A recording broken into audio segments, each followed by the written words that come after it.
താന്നി ഗ്രാമപഞ്ചായത്തിൽ മഴക്കാലപൂർവ്വ ശുചീകരണത്തിന്റെ പഞ്ചായത്ത് തല ഉദ്ഘാടനം കിഴക്കേ നടയിൽ വെച്ച് പഞ്ചായത്ത് പ്രസിഡന്റ് എൻ.എ. പീതാംബരൻ നിർവഹിച്ചു.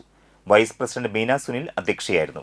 ആരോഗ്യ വിദ്യാഭ്യാസ standing committee chairperson M K. Sivaraman, panchayat secretary K V. Sunitha, C H C. Thriprayar H I. Usha, ward മെമ്പർമാരായ V K. Santhosh, Shimmy Sivadas, Sangeetha, Ajitha Mohanan, K R. Pratheesh, Shiny Balakrishnan, Sathi Jayachandran, Sajitha Sunilkumar, P R. Surendranath, Shaniba Noushil, Mini Chandran, Sreekesh S. Chandran എന്നിവർ സംസാരിച്ചു.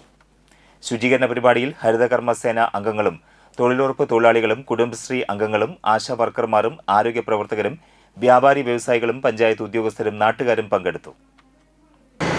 താന്നി പഞ്ചായത്ത് മഴക്കാലത്ത് ശുചീകരണം ഇന്ന് കാലത്ത് ഇവിടെ ആരംഭിച്ചു കഴിഞ്ഞു. താന്നി പഞ്ചായത്തിലെ കുടുംബശ്രീ,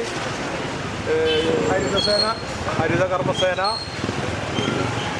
CDS, തൊഴിലുറപ്പ്, ആരോഗ്യ ജീവനക്കാർ, പഞ്ചായത്ത് ജീവനക്കാർ, പഞ്ചായത്ത് മെമ്പർമാർ, വ്യാപാരി വ്യവസായി സമിതിയുടെ അംഗങ്ങൾ എല്ലാവരും കൂടി കിഴക്കേ നട പരിസരം വൃത്തിയാക്കിക്കൊണ്ടിരിക്കുകയാണ്.